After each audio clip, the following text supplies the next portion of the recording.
अगर किसी गरीब को दुख दोगे वो नहीं बोलेगा बेचारा गरीब है, दुर्बल है, शक्ति नहीं है। हर प्रकार से गरीब है और तुम हर प्रकार से संपन्न हो, शक्तिशाली हो, ताकतवर हो, उसको दबाओगे। लेकिन कितने दिन दबाओगे? एक दिन ऐसा आएगा कि तुम्हारा सर्वनाश हो जाएगा। आप सभी को प्यार भरी राधा स्वामी जी। देखिए, जो आज का सत्संग का विषय है उसमें महाराज जी ने बताया कि जो हमारा कर्म किया हुआ है उसका कर्जा हम पर चढ़ता जाता है। जब तक हम उस कर्म के कर्जे को उतार लेते, जब तक हम किए गए कर्मों को भुगत नहीं लेते, वो कर्जा उतरता नहीं है। साथ ही सतगुरु महाराज जी ने बताया कि आप अच्छे कर्म कीजिए, जितना भी हो उसके अच्छे काम कीजिए। आपकी अच्छाई आपके साथ जाएगी, आपकी अच्छाई आपकी अगत को भी सुधारेगी और आपके जगत को भी सुधारेगी। अगर आप अच्छा कर्म करोगे तो लोग आपको याद करेंगे और आपको भलाई कहेंगे, लेकिन आप बुरा कर्म करते रहे तो आपको कोई याद नहीं करेगा और आपको मरने के बाद भी कोसेंगे। इसलिए कर्मों का विशेष ध्यान दीजिए। कर्म से ही आप अपना जीवन बना सकते हैं और बिगाड़ सकते हैं। और साथ ही सतगुरु महाराज जी ने बहुत प्यारी प्यारी बातें सत्संग में बताई है। तो चलिए आप कीमती समय सत्संग को शुरू करते हैं। कृपया सत्संग को पूरा सुनकर पुण्य भागीदार अवश्य बनिए। राधा। जिसने भी बुरे किए हैं उसको नतीजा हाथ के हाथ मिलता है। अगर किसी गरीब को दुख दोगे वो नहीं बोलेगा बेचारा गरीब है, दुर्बल है, शक्ति नहीं है। हर प्रकार से गरीब है और तुम हर प्रकार से संपन्न हो, शक्तिशाली हो, ताकतवर हो, उसको दबाओगे। लेकिन कितने दिन दबाओगे? एक दिन ऐसा आएगा कि तुम्हारा सर्वनाश हो जाएगा। वो नहीं बोलेगा बेचारा, क्योंकि उसकी औकात नहीं है, वो आपका मुकाबला नहीं कर सकता। परंतु तुमने जो कर्म कर लिया है वो कुछ नहीं करेगा। तुम्हारा कर्म ये लौट के तुम्हें बर्बाद कर देगा। इसलिए कर्म को सुधारो। जो इंसान नेक कर्म करता है, नेकी के रास्ते पे चलता है। अरे संग दुष्ट लोगों का करते हो, सुबह से लेकर शाम तक निंदा के कामों में पड़े रहते हो, चोरी छीना झपटी की बातों में लगे रहते हो। बुद्धि तुम्हारी कैसे शिथिल रहेगी? कैसे अच्छे काम कर पाओगे? कैसे तुम इस मन को पवित्र बनाओगे? जिस इंसान का संग अच्छा नहीं, खान पान अच्छा नहीं, रहन सहन जिसका सही नहीं, तो कर्म कहाँ से उसके अच्छे होंगे? जो इंसान कर्म अच्छे, पापी आदमी पाप कर्म ही ढूंढता रहता है, नेक इंसान नेकी के रास्ते ढूंढता है। दुष्टों का संग करने वाला कभी अच्छा नहीं रहता। किसी की नजरों से अगर इंसान गिर जाता है, उठना बड़ा मुश्किल होता है, क्योंकि उसने विचार बना लिया कि इस इंसान ने ऐसा किया, ये कभी अच्छा हो नहीं सकता, और होता भी नहीं है। ये भी बताऊं मैं आपको, इंसान को अपना परिचय देना पड़ता है अपने कर्म से। अपने कर्म की कसौटी पर जो खरा उतरता है वही दूसरे को सिद्ध करके दिखाता है वो कैसा है। एक गांव में एक बहुत अमीर आदमी रहता था। ये ना सोचना कर्म से बच जाओगे, कर्म पीछा करता है जीव का, एक जन्म से दूसरे जन्म में, दूसरे तीसरे में, जब तक वो कर्म उसको सजा नहीं दे देता तब तक उसका कर्म पूरा नहीं होता। एक गांव में बहुत अमीर आदमी रहता था, बड़ा उदार, बहुत पैसे वाला था। सबके लिए छूट कर रखी थी उसने कि कोई आओ ले जाओ पैसा, पैसा ले जाओ, जो भी तुम्हें जरूरत है, जितनी भी जरूरत है ले जाओ। कर्ज के रूप में देता था, लेकिन साथ में लिखता था, वो मुनीम छोड़ रखे थे बहुत से कि कोई आओ ले जाओ, किसी को इनकार नहीं करता था। लेकिन उससे पूछता था एक बार कि जो तू कर्ज लेके जाता है वो अब देगा या अगले जन्म में देगा? कोई कहता मैं इसी जन्म में दूंगा, तो वो दे देता था, चुकता कर देता था। जो नहीं देता था उसके लिख लेते थे ये अगले जन्म में देगा।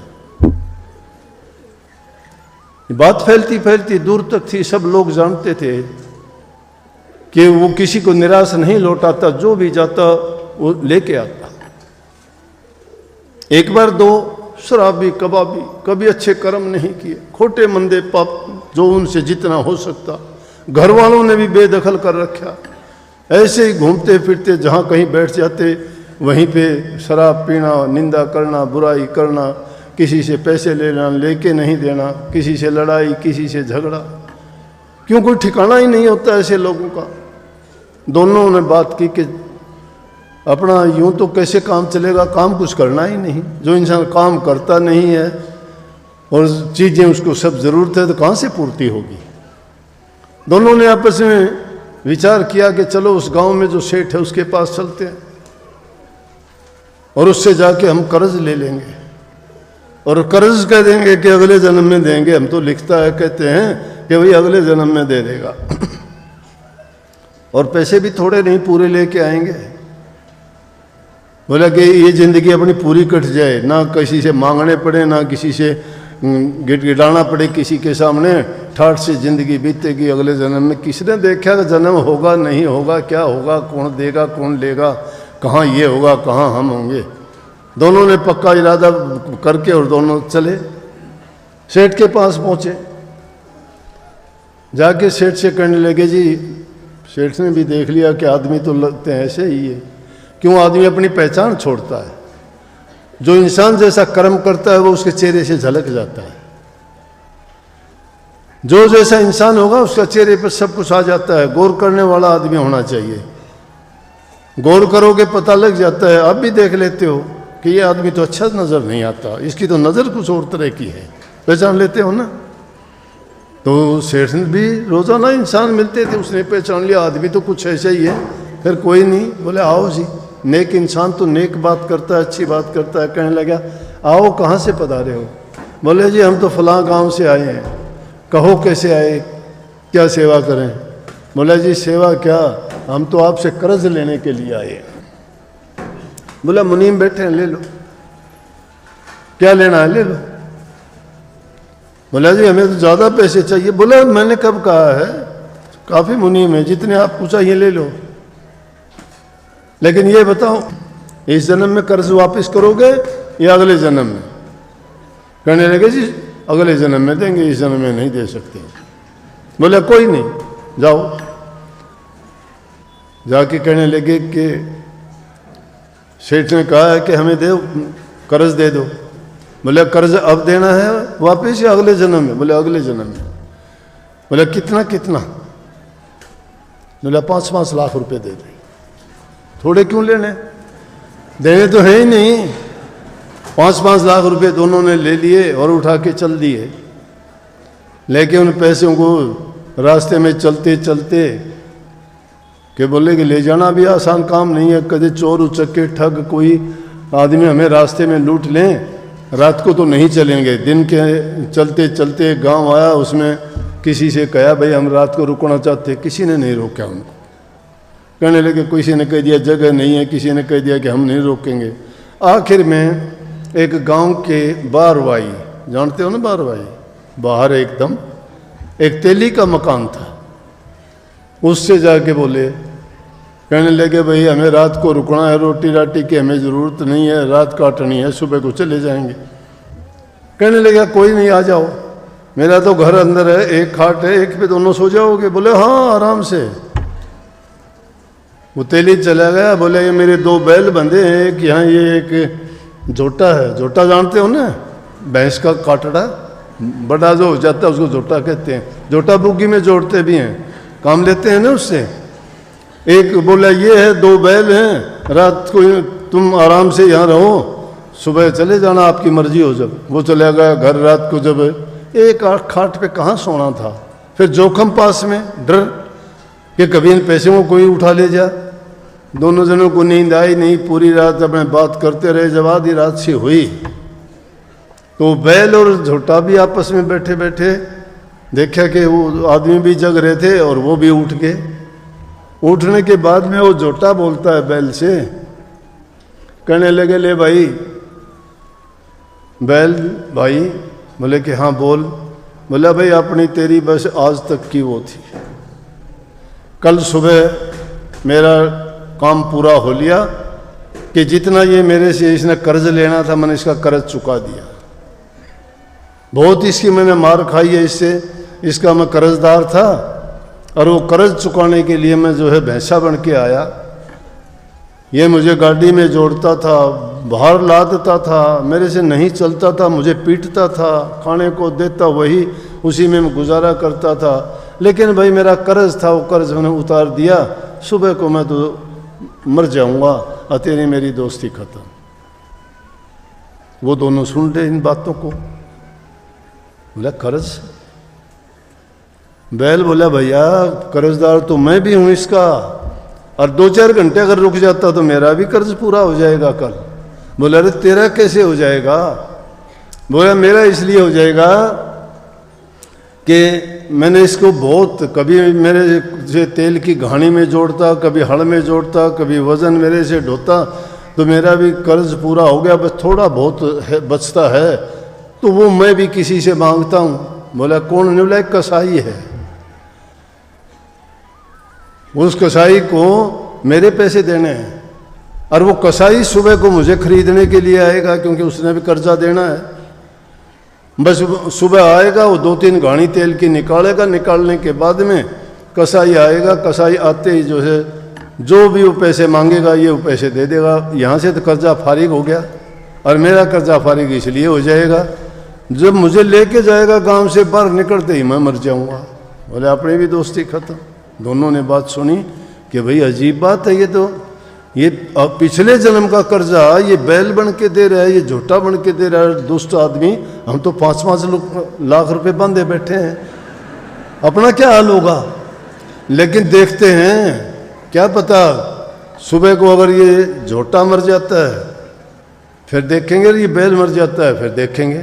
वही हुआ, सुबह को दिन निकला, तेली आया, देखता है थोड़ी देर के बाद में झोटा गिरा, और गिरते ही धड़ाम देसी मर गया। उनको तसल्ली होगी, एकदम से रेस फेर कि ये तो मुश्किल होगी भाई, हमें भी कर्जा तो देना पड़ेगा, हम तो सोचते थे देना ही नहीं होगा, लेकिन ये तो बहुत बुरी बात होगी, क्या करें। बोला कि बैल का और देख लेते हैं, कि बैल ने भी कही थी, तेली आया, उसने 2-3 घानी निकाली। बोला अरे तुम जाने के लिए कह रहे थे। बोला जी जाना तो था, लेकिन अभी थोड़ा और देख के जाएंगे एक बात। बोले अच्छा भाई। वो 2-3 घानी निकाली, इतनी देर में एक कसाई आया, कसाई आके कहने लगा बैल बेच ले भाई ये। बोला हाँ बेच दूंगा। बोला कितने रुपए? बोला 30 रुपये। बोला ये ले 30 रुपये। जो उसने मांगे उसने कुछ नहीं कहा, जितने मांगे उतने दे दिए। दे के बैल को लेके चला, वो पीछे पीछे जाके देखा बैल गांव की सीम से बाहर निकलते ही बैल भी लेट गया, खत्म। उनको दोनों को यकीन हो गया, दोनों कहने लगे कि ये कर्ज करना पड़ेगा हमें, हम नहीं लेना चाहते, चल कर्जा वापस दे के आएंगे। सेठ के पास गए वापस, सेठ देख के बोला भाई क्या बात हुई, कैसे आ गए? बोला सेठ जी माफ़ करो हमें, हम आपसे कर्ज लेना नहीं चाहते। बोला भाई मैंने तो दर्ज कर दिया कि अगले जन्म में दोगे, अब ये पैसे मेरे काम नहीं है, ले जाओ तुम, मैं ये कलम नहीं उतारूंगा। बोला जी हम पैसे वापस करने नहीं। बोला ले जाओ पैसे, मैं कम मांगता हूँ, अब तो लिखा गया सो लिखा गया, वो नहीं कटेगा, चाहे दे के जाओ चाहे ना लेके जाओ। मुश्किल होगी, क्या करें। उन पैसे को लेके दोनों जन वापस चल दिए। चलते चलते विचार करते हुए जंगल के बीच में पहुँचे। एक रास्ता पड़ता था चौराया सा, उस रास्ते के पास में बैठ गए। बैठ के बड़ा विचार करे आपस में। बोला इस पैसे का क्या करें अब, ये तो कर्जा हो गया हमारे सिर। बोला एक काम करते हैं। दोनों ने बात करी, आसपास के गांव पड़ते थे, उनसे मजदूर लेके बहुत बड़ा तालाब बनवा दिया। बहुत सुंदर तालाब, पक्का एकदम, चारों तरफ दीवार, तली भी उसकी पक्की। आई बरसात, पानी का भर गया, सब उसका जो मिट्टी मिट्टी थी जम गई, मोती जैसा पानी हो गया। आसपास के गांव वालों ने देखा भाई बहुत नेक काम किया, और वो भी एक कमरा बना के वहीं रहने लगे दोनों। आसपास के गांव के लोग वहाँ आए पशुओं को पानी पिलाने के लिए, लाठी लेके बैठे दोनों। बोला पानी नहीं पीने देंगे। बोले अजीब बात है, तालाब इतना सुंदर बनवाया, पानी इसमें है, पानी नहीं पीने देंगे। बोले भाई क्यों? बोला क्यों क्या हमारा है? बोला क्यों, तो फिर किस मतलब से बनवाया? बोले भाई हम तो यहाँ पहरेदार छोड़े गए हैं, ये तालाब हमने नहीं बनवाया, ये तो उस गांव वाले सेठ ने बनवाया है। बोले अब उसने हमारी ड्यूटी लगा रखी है, उन्होंने भी युक्ति सही निकाली। बोले तुम उनके पास जाओ, वो अगर कहेंगे तो हमारी तरफ से चाहे कुछ भी करना। जब वो गांव के मौजूद आदमी 2-4 जो आसपास के गांव थे वो लोग इकट्ठे होके उनके पास पहुंचे और जाके कहने लगे सेठ जी इतना अच्छा आपने तालाब बनवाया, बहुत अच्छा पानी है, सब के सब लोग आपके बड़े गीत गाते हैं, बहुत बड़ाई करते हैं कि भाई नेक इंसान है, इतने गांव के बीच में बहुत लोगों को फ़ायदा होगा, पशु पंछी पानी पिएंगे लोगों को, तो बड़ी इससे खुशी हुई थी। लेकिन वो तो खुशी गम में बदल गई। बोला क्यों? बोला आपने गलत आदमी छोड़ दिए वहाँ। बोले अरे कौन सा तालाब, कैसे आदमी? मैंने तो जितने तालाब बनवा रखे उन पे छूट है, पानी कोई पीवो, कुछ भी किसी तरह प्रयोग करो।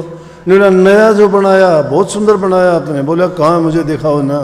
लेके गए, जाके देखा तालाब बहुत सुंदर। बोला भाई वाकई में सुंदर, लेकिन मैंने नहीं बनवाया ये। नोला जी वो कहते हैं। नोला कौन? नोला वो कमरे में रहे। दोनों को ले बुला के, देखते ही सेठ समझ गया कि ये तो वो दोनों हैं। बोले भाई मैंने कब बनवाया? नोला सेठ जी आपने पैसे दिए थे, वो आपने लिए नहीं, कर्ज हम लेके जाना नहीं चाहते, आपने कर्ज उतारा नहीं।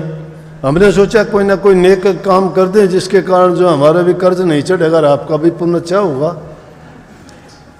बोले कि अब आपका हुक्म हो तो हमारी तरफ से कोई पानी पिए, लेकिन आप अगर ये हुक्म नहीं दोगे तो हम पानी नहीं पीने देंगे। बोले लेकिन कलम उतारनी पड़ेगी। उन्होंने तो अपना कर्ज की कलम वहीं उतरवा के और सेठ ने कह दिया भाई पिलाओ सबको ये पानी दो। इस सारी कहानी का आज से मेरा कहने का मतलब ये है कि जिस कर्म को करके हम खुश हो जाते हैं, जिस पाप को करके हम आनंद लेते हैं, जिस किसी को दुख देके हम मन में खुशी मनाते हैं, ये कभी खुश ना होना, ये कर्म जो है एक जन्म से दूसरे जन्म तक जब तक भोग नहीं लिया जाता और ये कर्ज चुका नहीं लिया जाता, साथ चलता रहता है। ये बात जिस इंसान की समझ में आ जाता है वो अपने कर्म को बनाता है, कर्म को बिगड़ने नहीं देता। प्रवचनों को पूरा सुनने के लिए आपका बहुत बहुत धन्यवाद। हम आशा करते हैं अपने प्रवचनों को बड़ा ही ध्यान से सुना होगा। तो जैसे कि सत्संग जी अपने सत्संग में सुना, महाराज जी ने कहानी के माध्यम से बताया कि इंसान पर कर्मों का खर्चा चढ़ता है। जब तक इंसान कर्जों को उतार नहीं देता उसका जीवन सार्थक नहीं बन सकता। हम कितने भी कोटे मध्य कर्म कर ले, हमें भुगतना इस जन्म में पड़ेगा और भुगतान के साथ साथ हमारा जीवन बर्बाद हो जाएगा। तो इसलिए मेरे साथ से कर्म कीजिए, दूसरों के साथ अच्छा कीजिए, उनका हित कीजिए। वो अच्छाई आपके जीवन को सुधारेगी, आपके परिवार में सुख शांति को लेकर आएगी और आपके अंधेरे में जीवन में एक नई रोशनी बदलेगी। तो कृपया गुरु महाराज जी की इन बातों को आप अपने जीवन में अवश्य उतारिए और अपने जीवन को सार्थक, सफल और सुखमय अवश्य बनाइए। और साथ ही अगर आपको सत्संग अच्छा लगा तो कमेंट बॉक्स में राधा स्वामी लिखकर पुण्य भागीदार अवश्य बनिए। तो मिलते हैं जल्दी एक नए और बहुत ही प्यारे प्रवचनों के साथ। तब तक के लिए आप हमें दीजिए राधा स्वामी।